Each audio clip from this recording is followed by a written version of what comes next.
Fala galera, beleza? Professor Johannes na área para mais uma aula aqui no curso pré-vestibular Oportuna. Pessoal, nós vamos falar na aula de hoje sobre as propriedades periódicas da tabela. Ou seja, nós não temos somente o enquadramento em famílias, nós vamos trabalhar aí com raio atômico, energia de ionização, eletronegatividade, eletroafinidade. Então, se liguem com a aula do prof, bora começar!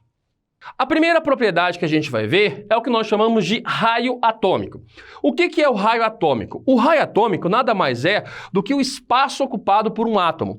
Como que foi feita essa medição do raio atômico? Aqui você pega dois átomos iguais. Esses dois átomos iguais, você vai medir essa distância. A distância que eu tenho do núcleo de um átomo para o núcleo do outro átomo, nós vamos chamar isso de diâmetro. Usando a matemática, o que é o raio? É o diâmetro dividido por 2. Então, isso é o raio atômico, é o raio que um átomo ocupa, ou seja, a distinção que eu tenho aqui em número de camadas. Obviamente, nós sabemos que o raio atômico ele aumenta com o número de camadas. Se eu pego, por exemplo, um elemento que tem duas camadas de distribuição eletrônica, eu vou ter um raio menor do que um elemento que tem 5 camadas de distribuição eletrônica. Então, nós temos essa primeira afirmação. O raio atômico cresce com o aumento do número de camadas. Então, primeira camada, segunda camada, terceira camada, até chegar na sétima camada. Então, se a gente faz aqui, por exemplo, ó, eu tenho camada K.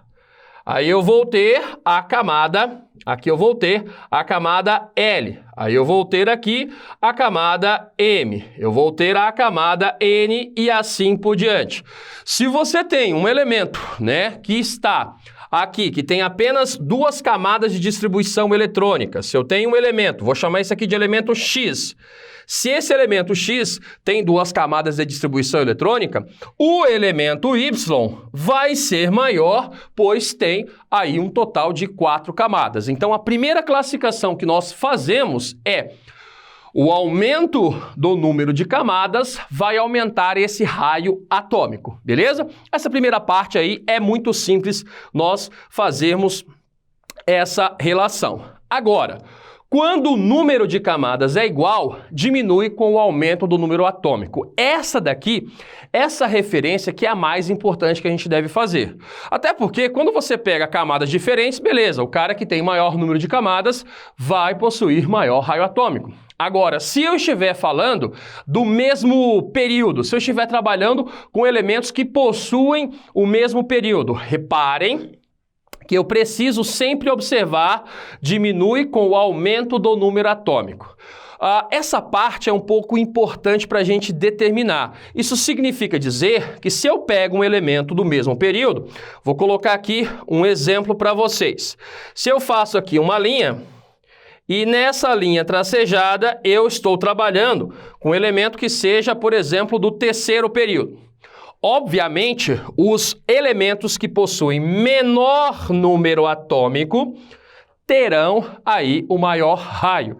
Então, se você comparar elementos do mesmo período, sempre você vai pegar um elemento de menor número atômico.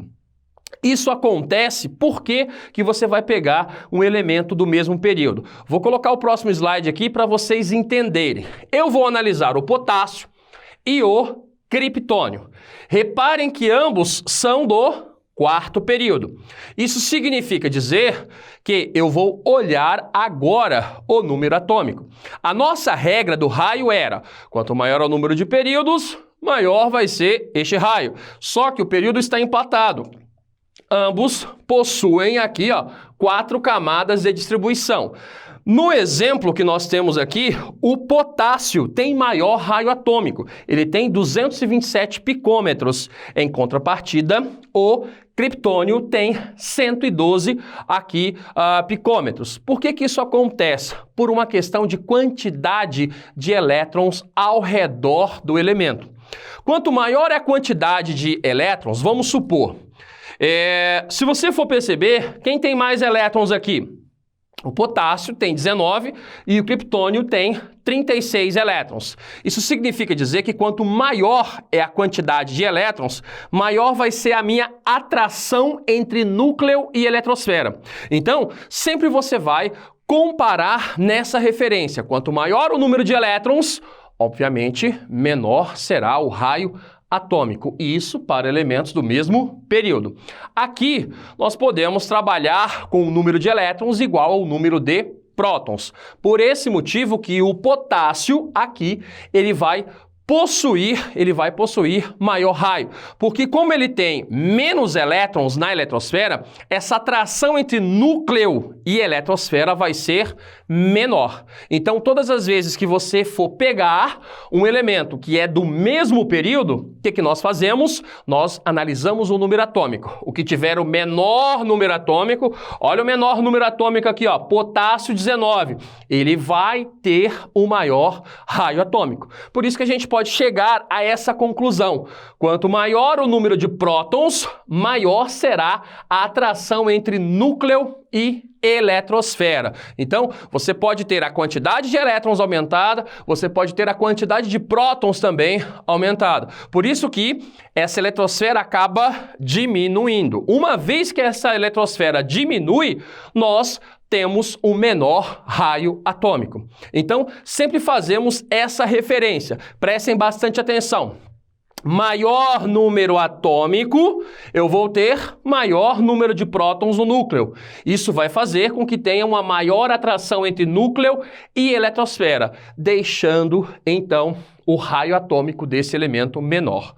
Por isso que sempre você vai comparar, quando você tem o mesmo período, você vai olhar o que tiver o menor número atômico. É por esse motivo que a gente pode fazer aqui, ó, é por esse motivo que aqui a gente pode fazer o nosso seguinte mapa.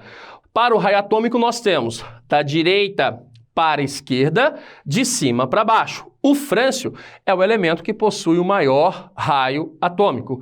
E o hélio é o menor elemento da tabela periódica. É o que possui o meu menor raio atômico.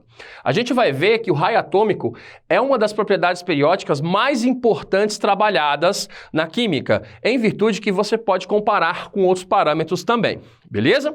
Professor, e se eu estiver trabalhando aqui com íons, no caso, cátions e ânions? Sempre você vai fazer essa seguinte referência. Em relação ao elemento neutro, o cátion sempre vai ser menor.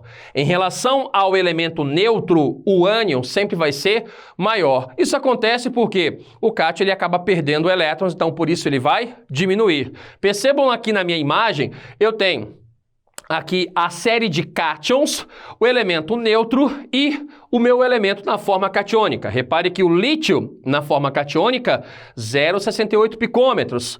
O lítio na forma neutra, 1,34. O magnésio, por exemplo, na forma catiônica, 0,66 picômetros. O magnésio, na forma neutra, 1,3. Então, todas as vezes que você for pegar o átomo e o seu cátion respectivo, você vai ter, o cátion sempre vai ser o quê? Menor. E todas as vezes que você for pegar o ânion, todas as vezes que você for pegar o ânion e o seu respectivo átomo, ele será o quê? Maior. Então, a gente pode fazer essa assimilação. Cátion acontece a diminuição do raio, e o ânion vai acontecer o aumento do raio. Mas essa referência de cátion vai ser menor e ânion vai ser maior sempre pelo seu respectivo átomo. Nada de você querer comparar aí um átomo, um cátion com outro átomo sendo ânion, beleza? Então, a gente pode finalizar essa parte de cátion e ânion da seguinte forma. O cátion sempre vai ser o quê? Sempre vai ser menor, vou fazer o símbolo aqui, ó, matemático, sempre vai ser menor, e o átomo aqui sempre vai ser menor também que o meu ânion. Então, sempre você vai fazer essa referência. Por esse motivo que o ânion vai ser maior que o átomo neutro e por esse motivo que o cátion vai ser menor que o meu respectivo átomo neutro. A última parte de raio atômico, nós vamos falar de séries isoeletrônicas, ou seja, compostos que possuem o mesmo número de elétrons. Eu estou colocando aqui para vocês átomos que possuem a mesma quantidade de elétrons. Repare, 10 elétrons, o nitrogênio porque ele ganhou 3 elétrons, o oxigênio porque ganhou 2, o flúor porque ganhou 1, bom, o neônio eletronicamente neutro, 10 elétrons, e o sódio porque você perdeu apenas 1 elétron. Todas as vezes que você tiver espécies isoeletrônicas, você vai seguir a regra lá do período igual. O que tiver o menor número atômico terá o maior raio. Então, desses aqui, qual que tem o menor número atômico? Obviamente, vai ser o nitrogênio. Obviamente, ele vai ter o maior raio atômico. Então, sempre que você trabalhar com raio atômico, estiver trabalhando com espécies isoeletrônicas, você vai usar aquela regrinha lá do número de período. Então, mesmo período, espécies isoeletrônicas, o que tiver o menor número atômico. Agora, qual que tem o menor raio atômico? É justamente o contrário. O que tiver o maior número atômico aqui, que vai ser quem? O sódio, beleza? Então, essa é a parte que nós temos de raio atômico. Tá claro isso, pessoal? Então, raio atômico sempre vai aumentar com o número de camadas, se o período for igual e se for uma série isoeletrônica, o que você vai observar? O número atômico. Menor número atômico vai ser maior o raio, porque você vai ter uma atração entre eles bem menor. E por último, quando você fala de cátion, vai ser sempre menor do que o seu elemento neutro correspondente. E se você falar de ânion, vai ser sempre maior do que o seu elemento neutro correspondente. Essa é a primeira propriedade periódica. Vamos trabalhar com a segunda propriedade periódica. Energia de ionização. Interprete isso. Ionização. A capacidade de se transformar em um íon. É importante que você tenha essa definição em mente, pois a energia de ionização é a energia necessária para retirar um elétron do átomo no seu estado gasoso. Por favor, é a energia que eu preciso, sendo então uma energia que é considerada endotérmica. Então, é a energia que você precisa para transformar esse elemento num íon. Por esse motivo que nós teremos a seguinte referência. Reparem aqui que a energia de ionização é inversamente proporcional ao raio. Quanto maior a energia de ionização, menor aí será o meu raio e vice-versa. Agora vamos interpretar da seguinte maneira. Se a energia de ionização, a energia necessária para você retirar um elétron, quem que é mais fácil perder elétrons? Metais ou ametais? É muito mais fácil você perder elétrons nos metais. É muito mais fácil você perder elétrons nos metais. Por isso que as energias de ionização dos ametais são as maiores que existem. Então, os ametais, em comparação ao metal, sempre vão possuir elevadas energias de ionização. E o mais importante, entre a tabela periódica, qual que é o grupo que possui as maiores energias de ionização? Quem é que está aqui? Os gases nobres.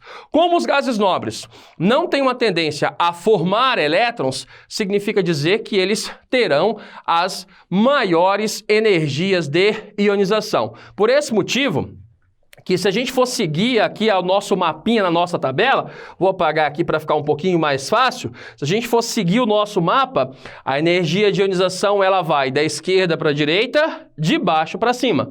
Percebam que ela é exatamente contrária ao raio. Muitas vezes, se você não tiver a energia, você pode comparar dois elementos por meio do raio atômico, porque quanto maior é a energia de ionização, menor será o seu raio, ok? Vamos dar um pouquinho mais de continuidade em relação a essa informação. Vamos supor que aqui eu tenho um elemento, cálcio, e eu tenho um elétron aqui, eu tenho o meu outro elétron aqui, e eu tenho o meu outro elétron aqui. Por essa representação, o que que nós temos? Em relação ao núcleo, essa parte aqui, ó, em relação ao núcleo, qual elétron que está mais próximo do núcleo? Claro que é o meu E3. Isso significa dizer, gente, que quanto mais próximo o elétron estiver do núcleo, maior é a energia de ionização. Ou seja, repare que se eu for colocar aqui em valores, se eu fizesse aqui em valores, o meu E1, como está mais distante do núcleo, olha a distância que eu tenho aqui do núcleo, está bem maior. O meu E2 está um pouco menor. E o meu E3 eu tenho aqui, ó, bem pequenininho. Isso significa dizer que quanto mais próximo do núcleo esse elétron estiver, significa que ele terá maior energia de ionização. Então, a gente pode concluir que, nessa afirmação, a minha energia de ionização aqui, E3, é maior que a E2, que é maior que a E1, porque quanto mais próximo do núcleo, maior vai ser a sua energia. É justamente o que eu estava dizendo aqui para vocês. Quanto mais próximo do núcleo o elétron estiver, maior será a força de atração entre eles. Logo, maior será a energia necessária para arrancar esse elétron. Então, se você estiver falando de energia de ionização dentro do mesmo átomo, você vai comparar sempre quem estiver mais próximo do núcleo vai ser aquela maior energia. Por isso que a gente pode determinar assim: a energia de ionização é diretamente dependente do raio atômico. A energia de ionização e o raio atômico são fatores e propriedades inversamente proporcionais. Por isso que eu posso fazer a seguinte referência: quanto maior for o meu raio, quanto maior for o raio, menor será a minha energia de ionização. Então, sempre você pode fazer essa referência. Ah, professor, eu não vou receber os valores de energia. Não tem problema. Você sabe o raio atômico, principalmente pelo seu período e pelo seu número atômico. Uma vez que você sabe o raio do elemento, você vai conseguir determinar a energia de ionização. É tanto, gente, que quem que possui o menor raio atômico? O hélio. Logo, o hélio vai ter a maior energia de ionização. Então, se o hélio possui a maior energia de ionização, ele vai possuir o menor raio atômico. Beleza? Bom, é por isso que aqui nós temos o frâncio. O frâncio, como ele apresenta o maior raio atômico, ele vai ser o cara que apresenta a menor energia de ionização. E aqui nós temos o hélio, apresentando a maior energia de ionização da tabela periódica, porque ele possui o menor raio atômico, beleza? Segunda propriedade, energia de ionização. Terceira propriedade, afinidade eletrônica. Entenda a palavra, você tem afinidade, você gosta, você tem preferência. Quem que tem maior afinidade eletrônica? Metais ou ametais? Quem que tem a tendência a ganhar elétrons, a roubar esses elétrons? Os ametais. Por isso que a gente também pode afirmar que os ametais possuem as maiores afinidades eletrônicas. Porém, todavia, entretanto, é importante que você possa diferenciar. Lá na energia de ionização, é a energia que você precisa, correto? Aqui é a energia liberada, por isso que a gente fala que ela vai ser exotérmica. Se a gente for pensar numa questão de absorção e liberação de energia, energia de ionização é a energia que você precisa para arrancar esse elétron. Se você for pensar na afinidade eletrônica, é a energia liberada depois que você ganha esse elétron. É claro, gases nobres não vai ter afinidade eletrônica, porque nós sabemos que os gases nobres são estáveis, eles já são eletronicamente neutros, ou seja, não entra afinidade eletrônica. Então, a gente terá as maiores afinidades eletrônicas observando aqui, ó, o flúor e o cloro serão os elementos que vão possuir as maiores afinidade eletrônica da tabela periódica. Então, a gente sempre vai colocar, ó, da esquerda para a direita, de baixo para cima. Professor, essa tabela também ela é inversamente proporcional ao raio. Sim, ela será. Só que tomem bastante cuidado, gente. Aqui, a afinidade, ó, vou até colocar aqui, ó, exceto 8A.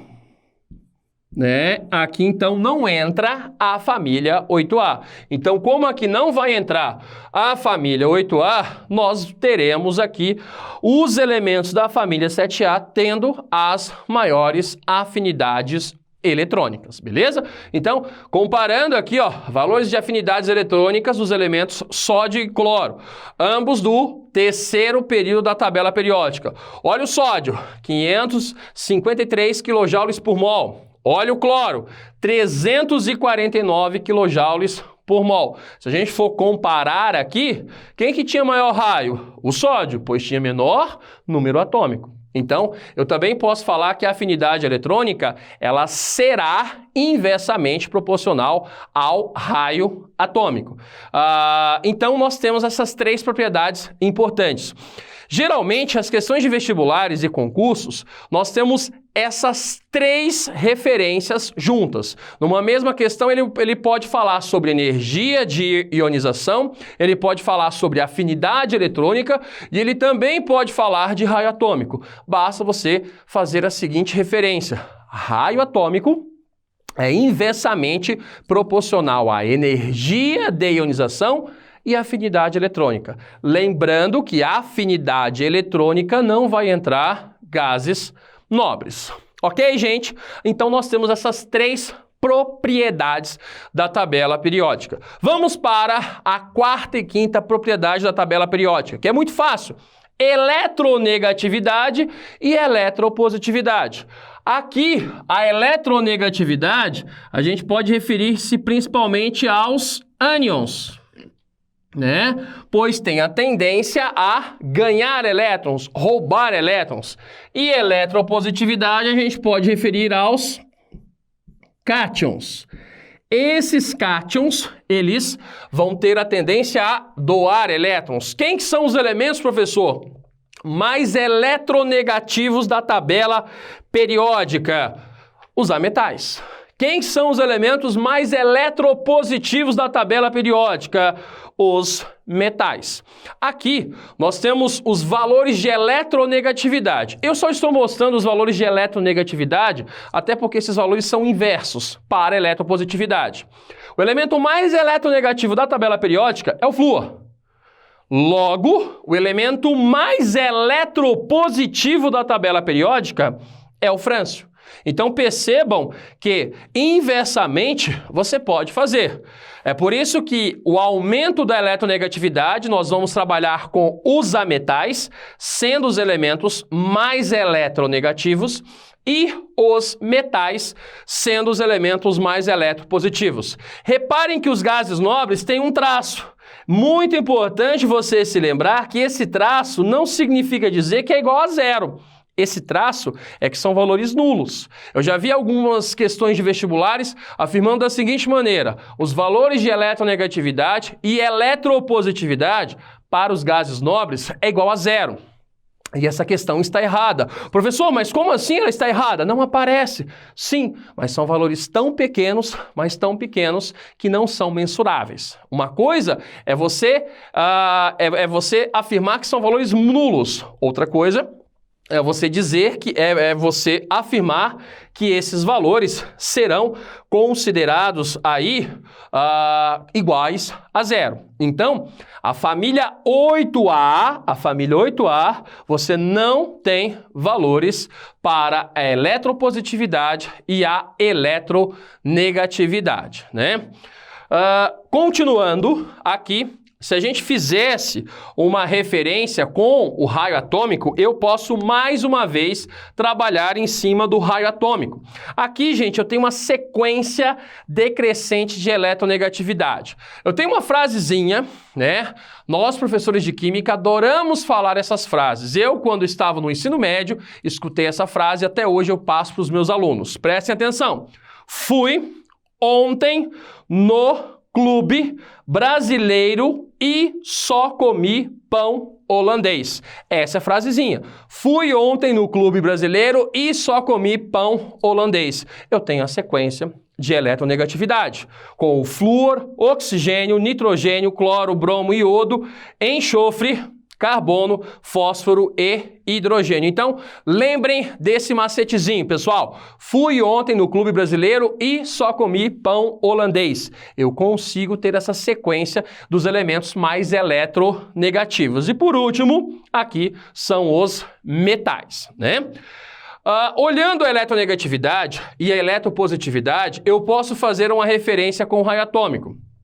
Obviamente, quanto maior o raio atômico, menor vai ser a minha eletronegatividade. Agora, em contrapartida, quanto maior é o raio atômico, maior é a eletropositividade. Estão percebendo que mais uma vez apareceu o raio atômico? Então percebam como esse fator é importante na propriedade periódica. Porque se você sabe o raio atômico de um elemento, você vai saber energia de ionização, você vai saber a afinidade eletrônica, você também vai saber eletronegatividade e eletropositividade, ok?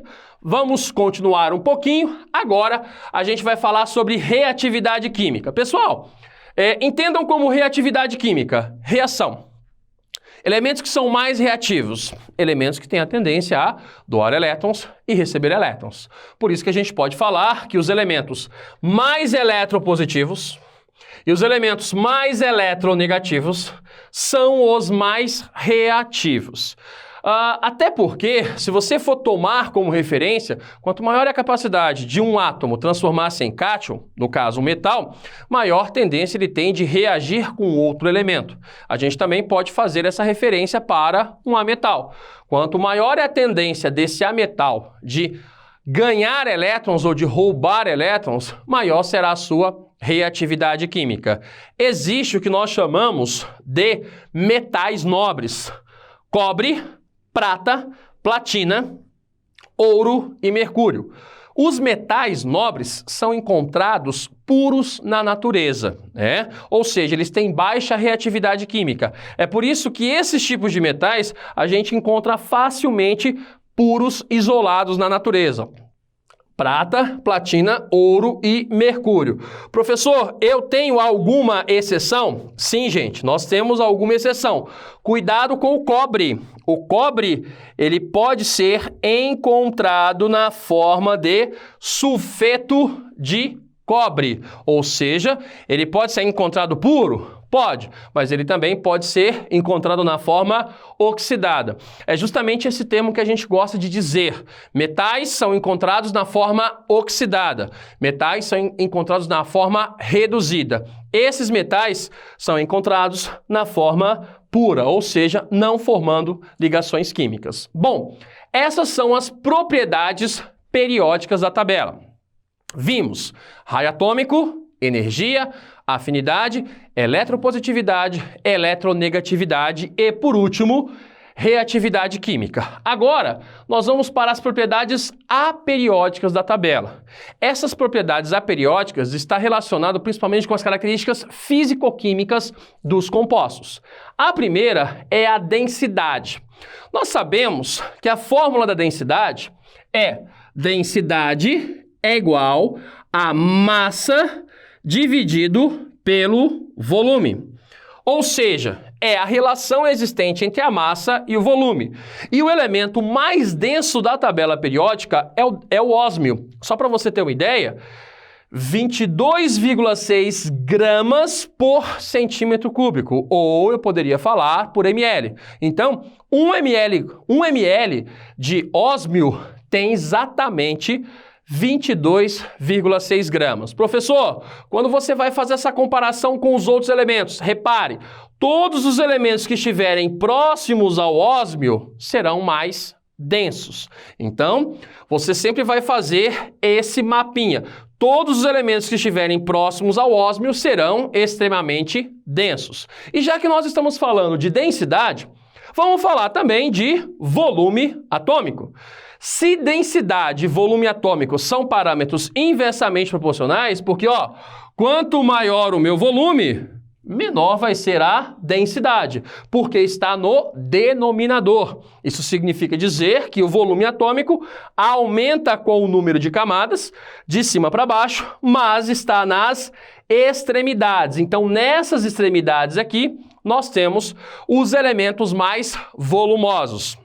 Então, maior é o número aqui do período, de cima para baixo, nas extremidades. Os elementos mais volumosos são aqueles pertencentes à família 1A e à família 8A, sexto e sétimo período, respectivamente, né? Então, uma vez que você sabe densidade, região central da tabela periódica, de cima para baixo, você vai saber também o volume atômico, que é de cima para baixo, mas nas minhas extremidades. Volume atômico maior são aqueles caras da família 1A e da família 8A também. Uma outra propriedade física que a gente vai trabalhar é ponto de fusão e ponto de ebulição da tabela periódica.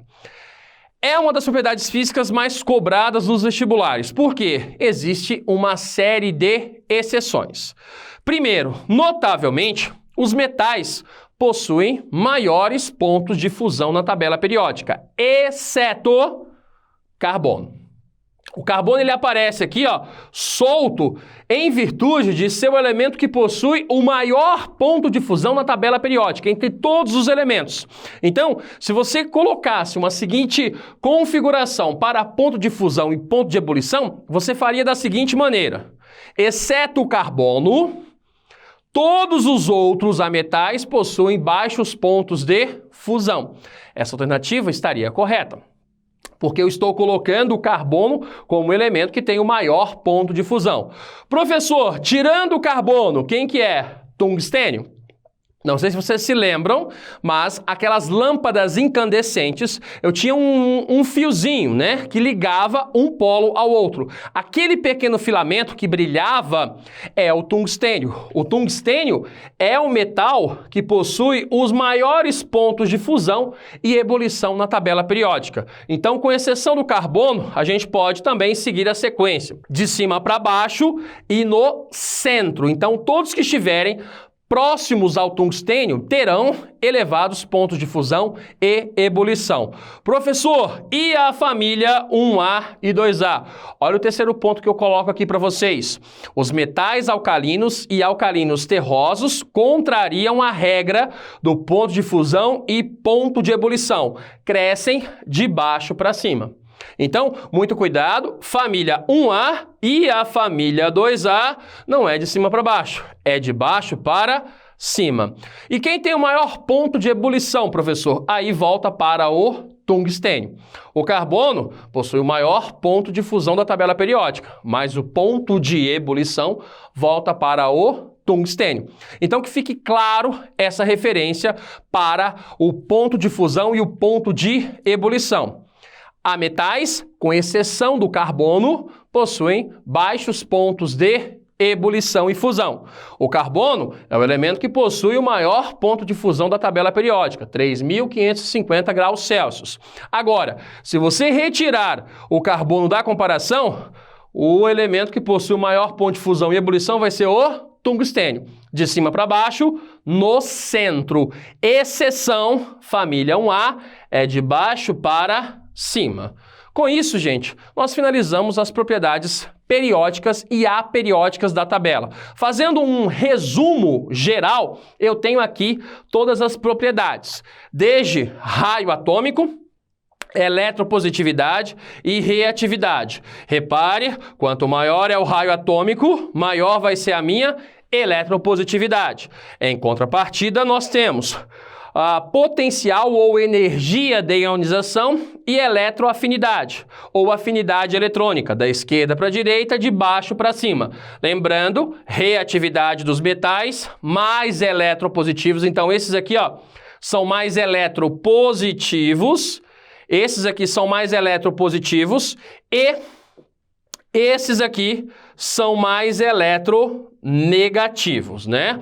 Ou seja, mais eletropositivos são os metais, mais eletronegativos são os ametais. Essas são as propriedades periódicas. As aperiódicas que a gente viu densidade vai ser de cima para baixo no centro, volume atômico de cima para baixo, mas nas extremidades. E por último, ponto de fusão. Com exceção do carbono, de cima para baixo, no meio, todos que estiverem próximos ao tungstênio terão aí elevados pontos de ebulição e fusão. Exceção, família 1A e 2A, que é de baixo para cima. Bom, pessoal, na aula de hoje, então, nós vimos as propriedades periódicas da tabela, ok? Então, percebam que a tabela periódica não foi enquadrada somente em famílias. Nós temos essa organização sequencial. Quem é mais eletronegativo, quem é mais eletropositivo. Vamos usar isso bastante lá em ligações químicas, mas isso é um assunto para a próxima aula, ok? Espero revê-los, então, na nossa próxima aula de Química. Um forte abraço a vocês, fiquem com Deus, tchau, obrigado, fui!